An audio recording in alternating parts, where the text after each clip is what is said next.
What's good, everybody? Welcome back to another episode of Igniting Hope Radio. I am one of your hosts, Sherman Webb-Middlebrooks, the lifelong Buffalo resident and full-time Black man. I am the Men's Mental Health Project Manager here at the Center for Health Equity, and I also host content like this. I am super excited, man, to introduce this next guest to y'all, man. He's a professor at the UB School of Social Work. He's a researcher. His work really focuses on addressing what folks call toxic masculinity, addressing the ideas of what masculinity is. Him and his wife are a dynamic professor duo over here at the UB School of Social Work. He's a graduate of Howard, also a graduate of the State University at Buffalo, a Buff State grad. The wonderful, the dynamic, the authentic. It ain't get no realer than Dr. Chris Sankville. What's good with you, Doc? Chilling, Big Sherm. Thank you for having me, man. Thank you for having me. Man, thank you so much for making time to be on the show with us, man. So we had a different idea what this show would look like. We originally wanted to have Katie on and Skylar on to talk a little bit about research. So be on the lookout for that episode. We're going to be bringing that episode to y'all soon. But today, we just going to get to know Dr. Chris. All right. So tell us a little bit about Dr. Chris, a little bit about your story and how you got involved with the work that you do in this Buffalo community. Sure. I got here in 2015. Me and my wife got over to Buffalo to we got hired at University of Buffalo in 2015. Mm-hmm. But prior to that, I went to undergrad here. I went to undergrad in Buffalo. I went to Buff State from 1996 to 2000. I came to Buff State straight from a group home. And so I was in Buffalo from 96 to 2000 and got my bachelor's. After that, I didn't stop. I went down to Stony Brook and then I got my master's. And then after that, I went to work in Syracuse for a year. And then after that, then I went on to get my PhD over at Howard. Word. Yeah. So you a true academic, a true story of resilience. So I think one question that I've always wanted to ask you that I don't think I ever really had a chance to ask you is like, because you shared that part of your story with me before, but like when you came straight from the group home, like what was that motivating factor to continue your education? Because I assume it wasn't easy. I imagine you didn't have like the traditional supports. So what was those motivating factors that allowed you to be resilient and continue to pursue your education? Sure, I just had people that believed in me, Who were some of those people? So in the group home, I had Miss Sandra. I had Miss Sandra in the group home and Miss Jackie, and both of them kind of they saw something in me that I didn't see in myself. Prior to the group home, in the group home, I was they got me hooked up with this mentoring program, the Alphas, the Alpha Phi Alpha fraternity. They had they were the graduate chapter. They were the Eta Theta Lambda chapter, and they had a graduate mentoring program that they hooked me up. And there was a couple of brothers within that who influenced me. Prior to that, when I was in a facility called Berkshire Farms outside of Albany, there was a guy there named Mr. Pinkston and also a dude named Mr. Daniels, who kind of influenced me. So basically kind of people just kind of like pulling me aside and basically telling me like, yo, we see something in you, that you not like everybody else, that you smart, you know what I mean? And like you could do things, you know what I mean? And so people kind of nudging me in that way. And then when I was getting ready to leave, when I graduated from high school, I wasn't going to go to college. I was getting ready to go back to my neighborhood. Yeah. But it was Miss Jackie and Miss Sandra who said like, yo, if you go back to your neighborhood, you're not going to make it. You know what I mean? You might as well go that way to college. And that was never in the plans.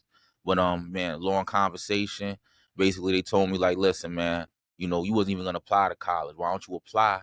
See if you get in. If you don't get in, we'll drop you back off at your neighborhood ourselves. And then I ended up getting into Buff State. I got into the EOP summer program. Shout out EOP, HEOP, yep, man. For Old Eve. And then, they dropped me off at Port Authority. I went up to Buff State and then, just took advantage of the opportunity.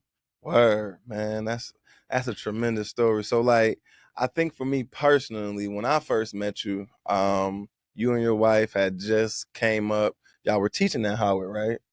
We graduated from Howard. So, we was teaching there too. Okay. Yeah. And so y'all had just came up. It was like 2015. Mm-hmm. And I just remember I was in the UB School of Social Work program, and I dropped out of the program. It chewed me up and spit me out 2.5 times because I went part-time once. And then I joined the Open Buffalo, shout out Open Buffalo, now Emerging Leaders program. At that same time, back in 2015, I was in the Emerging Leaders program, and they set me up with a mentor, knowing my story and how I left UB with a bad taste in my mouth. And they were like, you said there's no black professors, but we good friends. We know Dr. Patterson. So they introduced me to Dr. Kelly Patterson. She was my mentor. And I just remember like having lunch with her and thinking like, this lady cool. Like, I would love to be in one of her classes. Like, why didn't I take none of her classes? So she was like, it's not just me. I'm forgetting the other taller brothers. Charles Sims. Charles Sims. Yes. Professor Sims, she was saying, he's there too. So then she brought her, Dr. Sims, you and your wife, and y'all came and y'all had lunch with me at ECMC in the cafeteria. I was working there in an immunodeficiency clinic. Yeah. And I just remember you came in with the Timbs and the Scully, and I think you might have had the black armor fatigue jacket. And I was like, did he just step out of like a Wu-Tang video, or like, is he part of like Nas entourage or something? Like, who is this dude they telling me is a professor? Then you dap me up, and I'm like, wait a minute. If this brother got his PhD, me and a whole bunch of other people I know should have our PhDs. Because how it's presented is like this corny, stuffy, uppity kind of like, like that's how it's portrayed to us. Because I don't think most individuals actually have a person in their family or in their atmosphere that has achieved that degree of education to understand that like, you a regular person, you just happen to go to school a little bit longer and focus in your studies and effort. So talk to me a little bit about like being a doctor, and the way that you are a doctor, unlike most people. Excuse me. I mean, Jay said you was who you was before you got here. You know what I'm saying? Like, when I got to so I did Buff State, I did Stony Brook, I worked for 2 years, and I get over to Howard. And Howard is a wonderful environment. You know what I mean? Just seeing so many black people that look like you, just focused on their studies. It was amazing. But I still maintained, my swag. You know what I mean? Yeah. Like I wasn't, probably what people normally expect in a PhD program. I came in and I just stayed true to who I was, and I kinda, at some point I think, I wanted brothers to feel like this was in reach for them. That that I didn't want people to like see me in a suit and then automatically disengage because they felt like they couldn't relate. And I knew who I wanted to reach. Right. And it wasn't just, just regular folk that was doing the right thing. I wanted to reach people that, I wanted people that was that came from where I came from to see me. You know what I'm saying? And to recognize that, that there's room for you in this space. Yeah. So when I was at Howard, I just, I mean, they told me that I had to conform. They told me that you're gonna conform. You're not gonna continue, presenting yourself this way, that you're gonna conform. And then there was a class that I had with a professor, and she kind of told me that, you're gonna have to change the way you talk, you're gonna have to change the way you dress, they're not gonna accept you, you're not gonna make it. Wow. And I kind of used that as fuel. And I mean, and just kind of kept going. I said that I'm not gonna change, that I feel like the academy needs me. I feel like the academy needs a diversity. It's a little dry up here. And then, and then that I'm going to maintain this. And so even at Howard, they tried to switch me up, but then I maintained. And then from Howard, I graduated with the full support of the faculty. And then I went over and did my postdoc at the University of Maryland. They accepted me the way that I was at the University of Maryland. And then now here I am at UB after Yeah. finishing my postdoc. And just you know, I understand the impact that I have when people see me walk in the room, and that's the impact that I want to have, and I want to continue to have. And then I want to continue for young Black men, you know, from marginalized communities who have marginalized experiences. I had one too, so I want them to see that, yo, that marginalized experience doesn't hold you back. It doesn't define you. That you can continue to move on.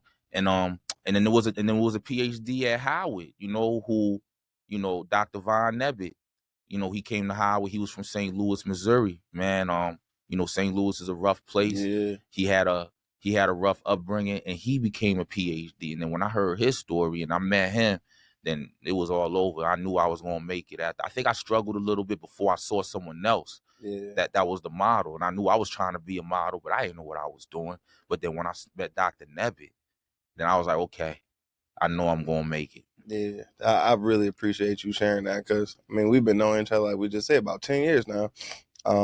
And I've always admired you. I've always looked at you just like that, like, okay, like this brother, and you are who you are, and you don't have to switch it up.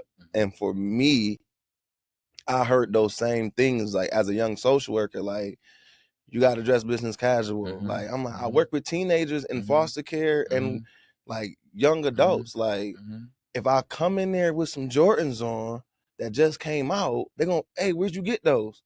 Now I could bend your ear. Or if I got on some jewelry and they like, yo, that's a nice chance. How'd you get?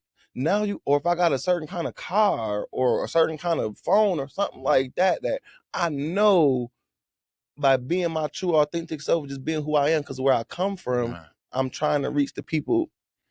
So no, I really truly appreciate or that. even trying to just break out of a zeitgeist, trying to break out of a framework. This idea of, you know, I think the idea of what professionalism looks like is changing.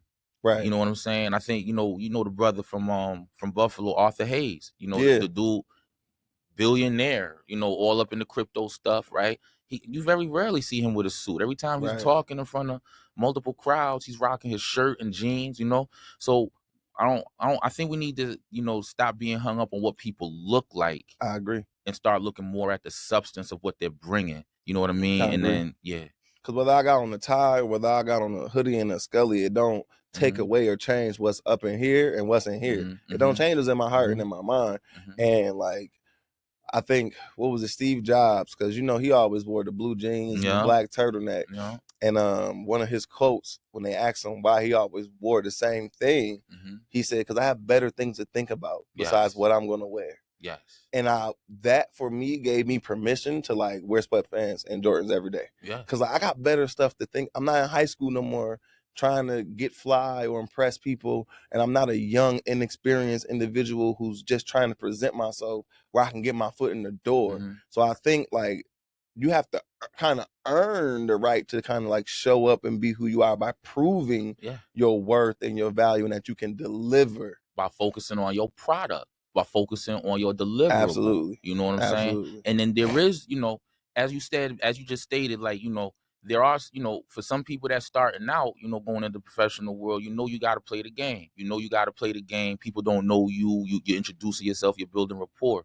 But like you said, I was in the academy, man. You know what I mean? I was in Howard for like about 7 to 8 years. And then, you know, all of my work, all of my deliverables is intellectual. It's sitting down, reading and writing, and, you know, working and doing evaluations and stuff. Yeah. So when I pop up to do an evaluation, you know, at an agency, I'm not going in the suit and tie. Right. You know what I'm saying? I'm going how I am with me. You know what I'm saying? I'm going how I'm comfortable with myself. And I think people need to just kind of, you know, like I said, well, those of us that are, you know, going in our career, you know, younger people have to be a little bit more careful with that because they're building rapport and starting out. But I'm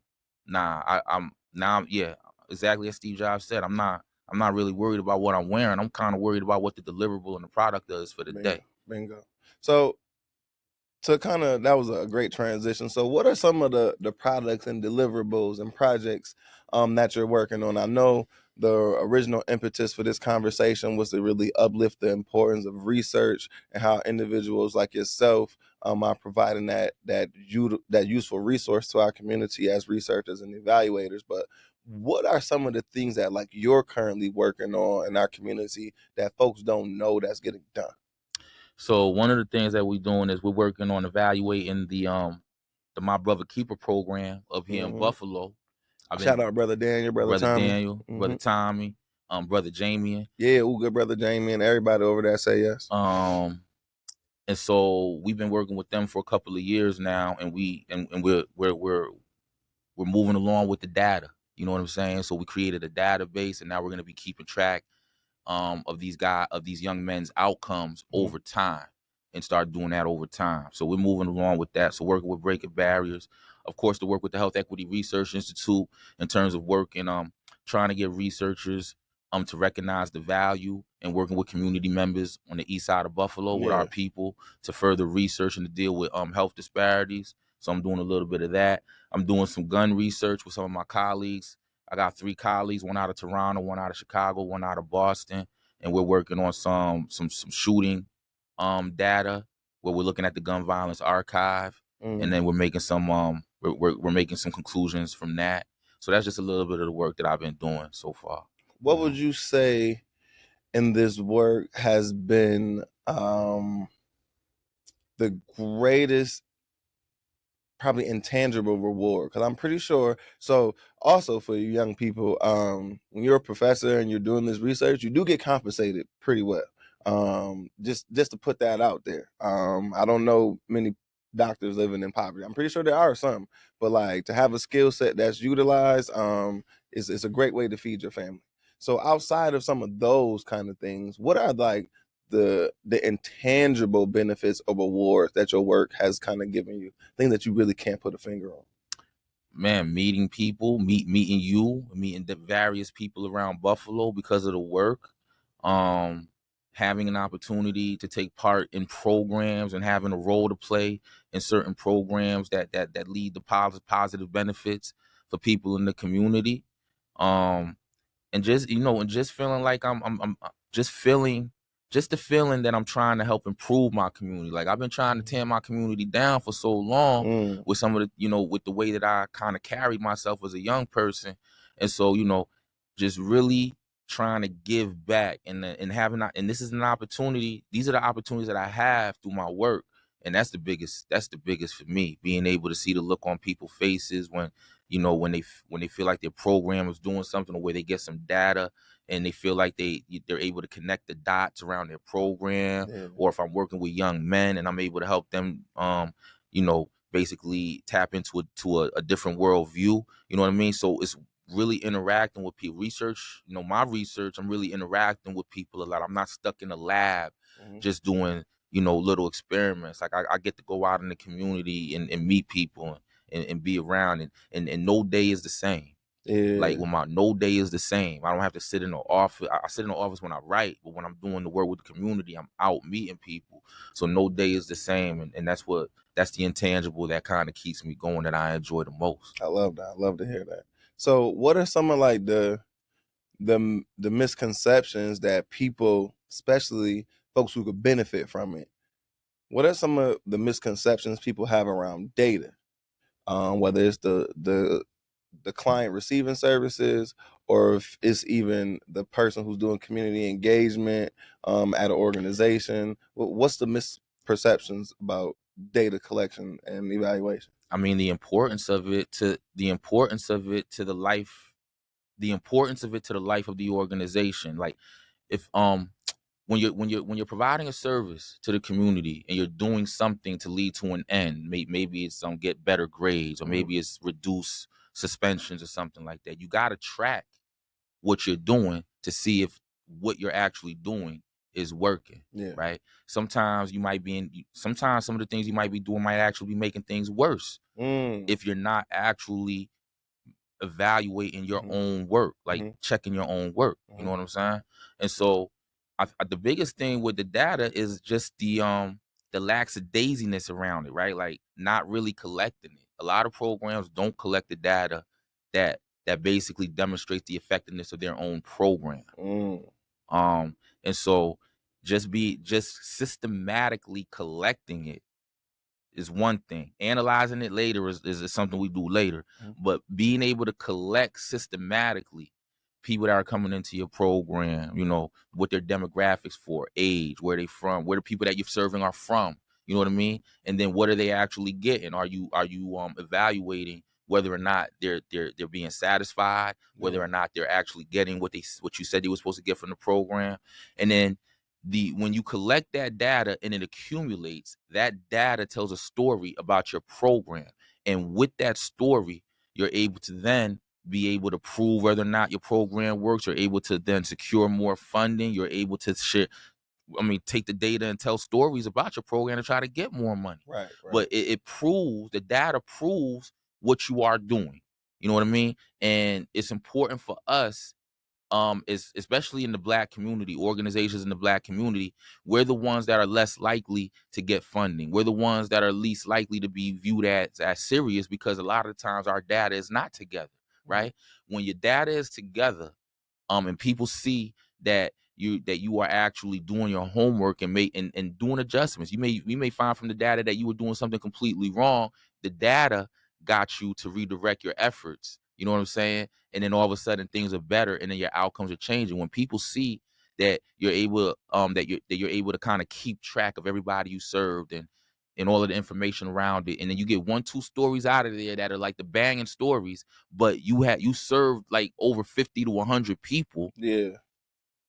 Then what that shows other people that you are systematically, you're not collecting the data just haphazardly. Right. You're collecting it in a very systematic manner, in a uniform manner, and then with that, you're able to then make extrapolations and say things about your program based on that data. So you're able to tell the stories better, because that's where I think, like, I really value the work that you do, because I'm a storyteller myself. Yeah. So like I love like sharing stories as a way to learn, as a way to honor, and as a way to like educate, and advocate and draw attention, and introduce new topics and conversations to people who might not have had that otherwise.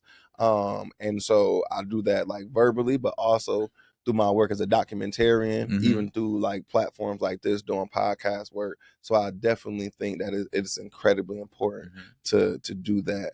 I'm wondering too, though, what would you say are some of the greatest challenges you face? It could be just as a researcher in general, as a Black man in this space, working with communities who have experienced historical trauma. What are some of the biggest hurdles to your work or greatest challenges? The learning curve to help organizations learn the technology that they need to use to then develop the data, right? To develop their own database so that they can collect that information. They all got everybody got an anecdotal story of a participant that came through the program and had a great outcome, or a family that went through that had a great outcome. But then great, that one story is great. Now, what is your capacity? Like, how many people have you been serving like this? Has it been 5 other people, or has it been 100? You know what I mean? So getting people to be consistent with using their data, using their database, and just being consistent with it, that has been my hardest challenge in terms of the data. Cool. Okay. So, and I think that's probably, again, how we got to this conversation. We were in a space and I heard you speaking passionately like you do about the importance of data, and I'm just like, all I know is how to help people with a video to help kind of tell their story, to get the funding, to get the grants, or to help facilitate a workshop or the actual deliverable, what we say we're going to do in the grant. So to understand and recognize the value of what you're offering, I was like, wow, why aren't more people utilizing research or designating resources in their organizations to focus on research and data collection and evaluation? as a researcher in the academy, I use like somewhat more powerful tools. I use like expensive tools like SPSS or Okay. GB stats or something. These are I don't know none of that yeah, stuff. these are programs that that collect data, that you put your data in, you know what I mean? And then you could do whatever sort of analyses with them, right? But those are all expensive, right? These are subscriptions that cost $1,000 a year, whatever. Okay. That's outside the capacity of organizations to deal with. But Right. one tool that organizations do have access to is Microsoft Excel, right? Mm-hmm. You have Microsoft Office, you're dealing with Microsoft Word, Microsoft Excel, and then the question becomes, that is, well, it's not even a question. The Microsoft Excel is the most powerful, efficient, and least expensive tool Yeah. that 501c3s in our communities have access to. So Okay. then how do we then train them in how to use Excel for their data collection, Right. data storage, and they could do analyses in that, right? But how do we leverage that resource and then help provide guidance in Yeah. using that, and then let them go off and let them all go off and be on their own. Yeah. What was you saying? You said it a few times, and I don't want to butcher your quote or your phrase, but you was like, I'm paraphrasing here, but you were basically like, you gotta get people inspired and motivated to like want to play Excel or Yeah. how did Yes. you put it? How did you It's a say it? video game. Yeah. Like, I mean, a lot of us go home and we jump on the Xbox or the PlayStation playing Madden or whatever game that you like to play. Well, at the end of the day, Excel, I mean, technology, all of it is sort of like based on it's gamey. All of it is gamey. But if you as an organizational person are interested, or it's important to you that you learn this skill so that you're able to manipulate this data to help your organization out, then when you get home, Excel is a video game, man. It's literally like learn the same way that you learning how to do plays on Madden, Yeah. and then you messing up and trying again, is Yeah. the same way that we should be approaching technology. We should be approaching artificial intelligence as well as Excel in that way. And if your learning curve, like if you wasn't never really on Microsoft Excel like that and don't really understand the use of formulas, this is a good way to spend your time, because everything that you learn from that is going to do nothing but help improve the way that you deal with Microsoft Excel, thus improving the way that you deal with the data of your organization. Word. Man, I appreciate you so much for the way that you can Yeah. communicate the information. I got a few more things I want to talk to you about before we get you out of here. I ain't gonna try to get all my questions answered at once, and we're gonna make sure that folks come back. So make sure you click that subscribe button, make sure you like this video, make sure you put some comments down there if you got questions or anything you want us to talk with the good doctor about on the next episode. I would love, I'm trying, come here. I'm trying to convince him to do a more consistent podcast where we can just kick it like how we really be kicking it. So if y'all would get in the comments, if y'all would share this, because Doc ain't got no social media either. So I need the numbers to show him his impact and his reach, because he ain't gonna see this otherwise. But now, for as we begin to close out, what do you say have been some of your greatest wins? Because I'm the founder of the Win Initiative, which stands for We're Improving Now. So what has been some of your greatest wins in your work and community? Greatest achievements, accomplishments? Forming relationship with the various organizations that I form.